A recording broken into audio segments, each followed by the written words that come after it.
Salut la famille, c'est Artomoto. Aujourd'hui on se retrouve avec Aurélien qui va nous parler un petit peu donc, de son aventure, sa vie et de son accident. Ouais, voilà. On va parler handicap en fait. Et ben, on va essayer de faire comprendre aux gens que l'handicap n'en est pas un. Voilà. Du coup, prénom Aurélien, âge ça, 43 ans. Ok, on est d'accord. Au niveau du coup des passions. Alors les passions, donc il y a, comme tu le sais, donc la voiture. Ok, qu'on va bientôt d'ailleurs présenter. La vidéo arrivera après cette vidéo-là. Je voulais absolument pouvoir parler voilà, d'Aurel, de pouvoir le connaître avant de vous montrer le petit bolide qui est derrière. Vous verrez. Petit, donc, on est soft. Petite Golf 5, du coup, Golf 7 Golf 5 GTI. Alors donc, pour rentrer dans le vif du... Ouais, dis-moi. Ouais, donc il y a ça, il y a la moto. Ouais, aussi. Je pense que des abonnés ont dû voir le Can-Am. Ont dû voir la bête à 3 roues. Voilà, le petit 990. Alors du coup, on s'est mis dehors pour essayer de faire propre, mais on se rend compte qu'il y a énormément de passages. On est dans la petite ville de Véloche, mais là, nous avons un RSV4 qui passe. Sympathique. Très voilà. Joli. Ouais. Très joli bruit. Pour rentrer du coup dans le vif du sujet, du coup, qu'est-ce qui s'est passé? Est-ce que tu es tétraplégique ou paraplégique déjà d'une? Alors, c'est une bonne question. Je suis paraplégique. Oh, d'accord. Il faut savoir que paraplégique, ça veut dire handicapé, on va dire du bas du corps. Ok. Pour être simple. Donc toi, c'est paraplégique. Les jambes. Voilà. Et tétraplégique. Juste les jambes. Et tétraplégique, c'est parce qu'on est touché plus haut et ça vient toucher jusque les bras, voire même pire. Ok, d'accord. Voilà. Donc toi, là, c'est paraplégique. C'est de la paraplégie. Est-ce que c'est une naissance ou non? Voilà, pour le coup, on sait, du coup, c'est donc un accident. C'est un accident de moto. Un accident de moto? Mobilette. Pardon. En plus, t'avais quel âge? J'avais 19 ans. Et là, tu as, on a dit 43, presque 44. 19 ans. Et en mobilette, hein, comme quoi vous voyez. Et du coup, donc, qu'est-ce qui s'est... En fait, je rentrais du travail. Et puis, je me suis endormi. Oui, ça arrive. Je me suis endormi sur ma mobilette. Avec la fatigue. Et puis, il est arrivé ce qu'il est arrivé. J'ai percuté une remorque de tracteur. Ouf. Ouais, un truc qui fait très très mal, c'est le cas de le dire. Ouais, très mal, ouais. Et puis voilà quoi. Après, tu te retrouves réveillé à l'hôpital, tu sais pas ce qui s'est passé, et puis le médecin te dit que t'es en fauteuil. Ok. Et comment du coup justement tu as vécu ce avant-après, en sachant que toi, tu as quand même vécu 19 ans 19 ans avant. Avant, voilà. Et puis maintenant, 24 ans après. Presque 25. Écoute, je pense que je dirais que les 2 premières années ont été vraiment compliquées. Ces 2 années qui ont été dures parce que je voulais plus rien voir, je voulais plus rien faire. Dès que j'allais à un repas de famille, parce qu'on est très famille nous, dès que j'avais un repas de famille, j'étais malade, j'avais des nausées. Le regard, en fait, j'acceptais pas le regard des autres, la pitié, les choses comme ça. Ok, d'accord. Donc toi aujourd'hui, tu es plus susceptible ou non? Du coup, tu es plus à rigoler, à avoir du second degré, à avoir moi déjà, à l'origine, je suis quelqu'un d'autodérisoire. Je ne sais même pas si on dit autodérisoire. J'ai énormément d'autodérision. Ok, super. Ça, c'est déjà une bonne chose. Non, moi je prends tout avec le sourire, tout. Okay. Enfin, mes amis le diront, hein, on est d'accord que... Il roulait avec un Z toute l'année déjà, le mec. J'ai un Z750, pour les passionnés de Z750. Toute l'année. Désolé les gars. C'est retaillé direct d'entrée. C'est sûr. Tu réalisais direct en fait que ta vie, donc ça allait basculer totalement. Tu savais que ça allait te faire de gros changements. Disons que je suis quelqu'un de très réfléchi sur plein de choses. Ouais. Et j'ai eu un médecin qui m'a fait comprendre tout de suite que c'était fini. D'accord. C'est-à-dire que tout de suite, il te dit, avec une petite aiguille, il me piquait la jambe. Et il partait du pied et il remontait. Ok. Tu vois, et à chaque fois, il me disait, tu sens? Non. Tu sens? Non. Tu sens? Non. Et puis au bout d'un moment, il m'a dit, bon, alors voilà, ça veut dire que tu ne remarcheras plus jamais. Voilà. Donc oui, c'est sûr que c'est pas facile à digérer. Ouais. C'est un truc qui est...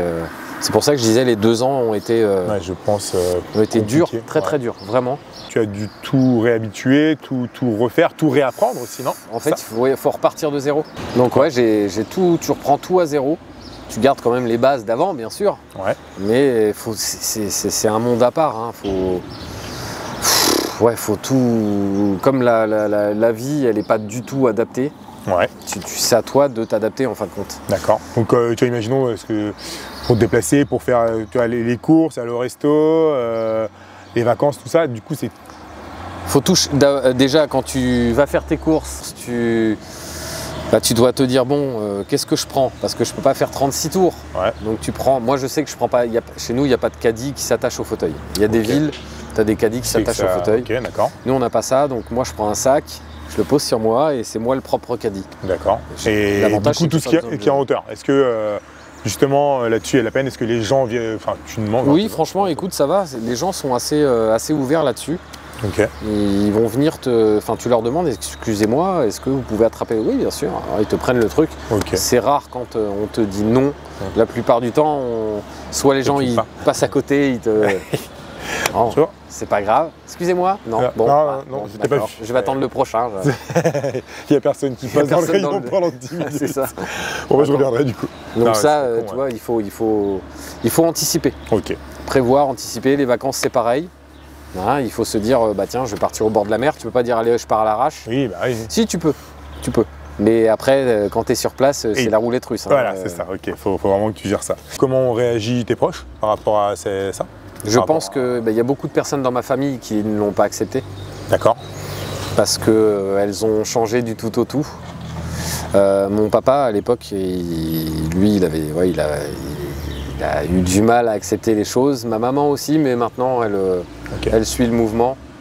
Et c'est vrai que là-dessus, heureusement que j'ai ça, parce que c'est vrai que un soutien, quand tes piliers ils sont plus là, après au niveau des amis par exemple, là ça a été révélateur, parce que c'est là qu'on s'en rend compte qui sont les vrais, qui sont les plus là.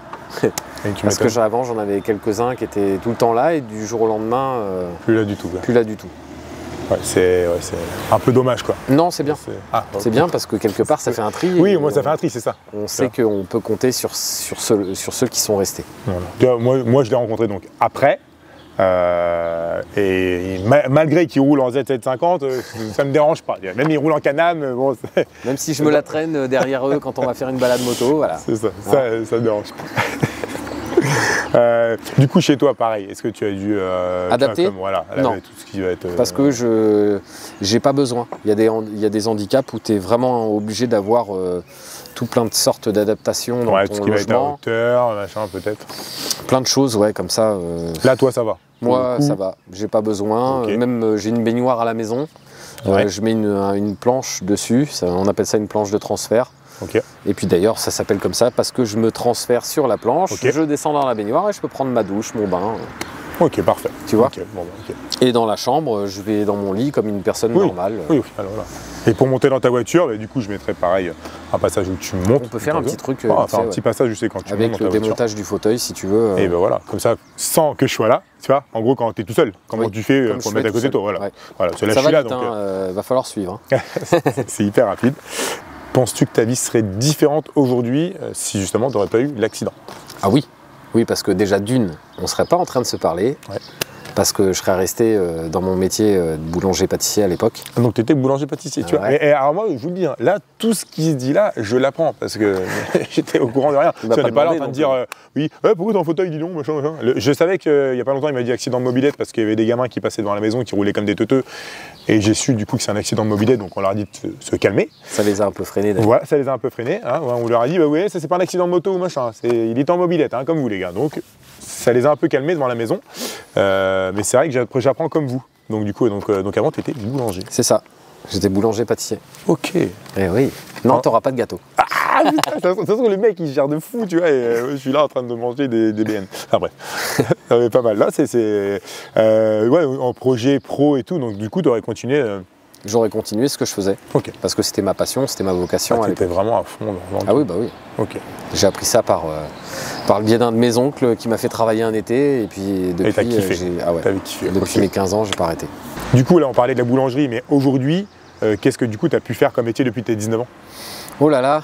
Et ben en fait, comme c'était ça ma vocation, j'ai énormément peiné à retrouver quelque chose qui me passionnait. Ouais. Et je me suis rappelé un jour, comme petite anecdote, que mon père m'avait dit, parce que quand j'étais petit, tu sais, je sais pas si toi tu le faisais ou si d'autres personnes le faisaient, d'autres garçons. Je démontais mon autoradio, je démontais mon lecteur de cassette, parce que ouais, je suis un peu vieux. J'avais un lecteur de cassette et je le démontais, je dessoudais. Okay. Mon père m'avait acheté un fer à souder, je dessoudais, j'ai rajouté des enceintes et tout, j'avais fait un truc. Et je m'étais rappelé de ça et c'est vrai que mon père m'avait dit pourquoi un jour tu serais pas technicien informatique ou autre, tu vois, dans l'électronique. Et donc je me suis dit tiens, pourquoi pas aller dans l'électronique après tout. Pourquoi pas. Donc du coup tu as fait ça. Donc j'ai fait ça. Pendant J'ai fait une formation de monteur-câbleur en électronique. Ok. Donc c'est quelque chose de très... Comme ça on se demande, monteur-câbleur c'est quoi? Eh ben, c'est les personnes qui mettent tous les fils en place, tu sais, dans les avions, tout ça, les choses comme ça. Ok. Et ils font aussi de la minutie, donc de l'électronique sur des toutes petites pièces. Et donc j'ai travaillé dans une entreprise d'électronique d'avion. Ok, et tu as fait ça, ouais. Pendant 2 ans. Je travaillais dans cette entreprise. Et après j'ai arrêté et je me suis dit en fait c'est pas pour moi. Je suis quelqu'un de trop sociable. Tu as besoin d'un contact avec les gens, c'est ça? J'ai besoin du contact humain et je me suis dirigé donc, dans l'administratif. Donc j'ai travaillé un petit peu donc, dans une boîte chez nous là, qui faisait de la téléphonie. Et puis après j'ai travaillé en banque. D'accord. Et aujourd'hui là. Et maintenant, donc là mon emploi s'est terminé. D'accord. J'étais adjoint administratif. D'accord. Ok. Donc rien à voir avec la boulangerie. Pas de farine. Et puis rien à voir avec les câbles non plus électriques. C'est ça. Pour moi, voilà. C'est ça. Qu'aimerais-tu dire peut-être aux personnes qui pensent que ça arrive qu'aux autres? Ben, je leur dirais non, ça n'arrive pas qu'aux autres, malheureusement. Vivez votre vie à fond surtout. C'est surtout ça le plus important. C'est de vivre sa vie à fond. C'est de profiter de chaque instant de la famille, chaque instant avec les amis. Et de ne pas se dire ça n'arrive qu'aux autres parce que ça peut malheureusement vous arriver demain, voire pire. Et il faut tout réapprendre, il faut tout refaire. Donc je pense que niveau leçon, il faut profiter, mais quand même faire attention parce qu'il y a un accident est vite arrivé. Voilà, on est d'accord. Ouais. Moi j'ai eu beaucoup de chance. Hein. Oui, c'est vrai. Quand j'ai eu mon accident, oui, j'étais à 50 km/h, j'ai eu 20 fractures de côte, donc 11 de cassés, dont 9 cassés 2 fois derrière, poumon perforé et tout, et j'ai eu énormément de chance. C'est con. Oui. Et tout à l'heure, on a vu son voisin qui, c'est bête à dire, mais c'est des petits trucs comme ça, il a eu la sclérose en plaques. Il a une sclérose en plaques dégénérative, là, ouais. Voilà, de 28 ans à 43 ans, et là, au final, maintenant, il ne peut plus rien faire. Il est en fauteuil électrique. Alors que le mec qui travaillait, il était engin de chantier, pelleteuse et tout, il me disait, voilà, faut vraiment vivre votre vie, arrêtez de faire la gueule pour rien, levez-vous avec le sourire le matin. Ceux qui n'ont pas de maladie, qui n'ont rien de pété, qui ont machin, enfin même ceux qui ont des maladies, mais ce que je veux dire, c'est surtout, plaignez-vous pas, il y a toujours pire que vous en fait. C'est ça. Réveille-toi, regarde-toi dans la glace et dis je suis beau, je suis en vie, voilà. Allez go. J'ai la patate et voilà. Il est où mon café? Voilà. Ton taf il te plaît pas, t'arrives où? Mais change de taf. Fais-nous pas les couilles. Non mais voilà, donc super cool. Est-ce que du coup tu penses que tu dois faire du kiné?